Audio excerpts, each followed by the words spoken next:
Hello mga karelasyon.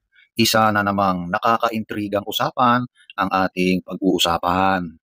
Magkarelasyon pero hindi friends sa social media. Marami na siguro sa inyo ang nakaranas nito. O baka naman isa ka sa mga ganito. May boyfriend, girlfriend, partner ka na pero hindi kayo magkaibigan sa SOCMED. Normal nga ba ito? O dapat kang kabahan? So, pag-uusapan natin ang mga dahilan kung bakit ito nangyayari. So, kung interesado kang malaman ang mga ito, manood ka. Umpisahan natin sa part 1. Mga dahilan kung bakit hindi magkaibigan sa SOCMED ang magkarelasyon. Sa panahon ngayon, halos lahat ng tao may social media na. Kapag ang partner mo ay hindi mo friend online, parang may kulang, di ba? Parang mapapaisip ka. Pero bakit nga ba ganun? Narito ang ilang mga posibleng dahilan. Number 1, may itinatago siya. Ito ang pinakamahirap tanggapin sa mga taong may lihim, may ginagawang hindi maganda sa relasyon. Pwede mo siyang kausapin sa chat, pwede mo siyang kausapin sa mga text, sa mga video calls, pero bilang kaibigan sa social media, hindi talaga. Bakit? Tulad ng sinabi ko, may something fishy, okay? So para hindi mo malaman kung ano ang nangyayari sa kanyang social media, hindi kanya magiging kaibigan doon. Para hindi mo masilip, masilayan, makita ang mga ginagawa niya sa kaniyang SOCMED. Okay? Yan ang pangunahing dahilan. Number 2, privacy lover siya. So may mga tao talagang hindi mahilig ipakita ang kanilang buhay online. Gusto niya na tahimik na relasyon na hindi laging online sa kanyang SOCMED para lang sa mga validation ng iba. So maaring meron siyang social media account pero hindi talaga siya active. Kumbaga nag-a-update siya paminsan-minsan lang. So ang mga taong ito ay hindi madalas naka-online, okay?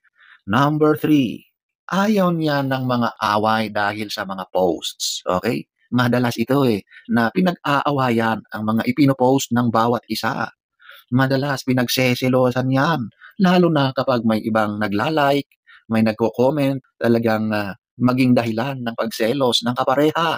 So sa halip na mag-post ay huwag na lang kasi magiging dahilan ng isa na namang problema sa relasyon ninyo. Number 4, may trauma sa past relationship. Maaring sa kanyang ex o sa kanyang nakaraan, baka sobrang seloso or selosa, controlling sa social media, kaya ngayon natutunan niyang ihiwalay ang real life relationship sa kanyang online world. Kaya pinili niya na huwag na lang maging kaibigan yung kanyang karelasyon. Number 5, gusto niyang magtira ng personal space. Kahit magkarelasyon kayo, importante pa rin ang boundaries. Sa kanya, ang social media ay personal space kung saan gusto niyang maging siya lang. So, punta na tayo sa part 2. Ano naman ang ibig sabihin ng mga ginagawang ito sa isang relasyon? Number 1, lack of transparency. Okay? Kapag may itinatago, may lihim, hindi ka nagsasabi, hindi yan transparent. Kapag ayaw niyang ipakita sa iyo ang mundo niya online, maari nitong ipahiwatig na hindi pa siya ganun ka-open sa relasyon ninyo. Kung wala naman siyang itinatago, bakit kailangang itago or iwasan? Number 2, issue of control. Baka rin naman ikaw ang sobrang mahigpit. Minsan kasi ang ayaw ng isa na mag-add ay dahil natatakot siyang kontrolin mo siya. Para bantayan ba siya? Para laging sinusubaybayan? Nako, delikado kapag ganon. Nagkakaroon na tuloy ng mga control issues kapag ganyan. Number 3, boundaries and individuality. Tandaan, ang relasyon ay tungkol sa togetherness, not ownership. Kahit magjowa, magpartner, may kanya-kanya pa rin kayong mundo na dapat niyong igalang. Kung komportable siya na hiwalay kayo sa social media, pero solid kayo sa totoong buhay, okay na yun. So, punta na tayo sa part 3. So, ito naman mga senyales na baka may hindi magandang nangyayari o hindi magandang dahilan. Kung may kutob ka na hindi lang privacy ang dahilan, pansinin mo itong mga palatandaan. Number 1, palaging online pero hindi ka pinapansin. Number 2, ayaw magpakita ng kahit anong proof ng relasyon ninyo online. Wala man lang kayong picture na magkasama. Ayaw niya na itag mo siya. Basta ayaw niyang makita na meron siyang karelasyon. Nakapagtataka yun. Number 3, nagtatago ng mga message at mga comments. Yung bigla na lang nagdi-delete ng post o comments o mga messages kapag nagtatanong ka. Number 4, ayaw niyang ipakilala ka sa mga kaibigan niya sa social media. Lagi niyang sinasabi, private ako eh, pero active sa lahat ng group chats. Nakakapagduda. Number 5, nagagalit kapag binabanggit mo ang tungkol sa kanyang SOCMED.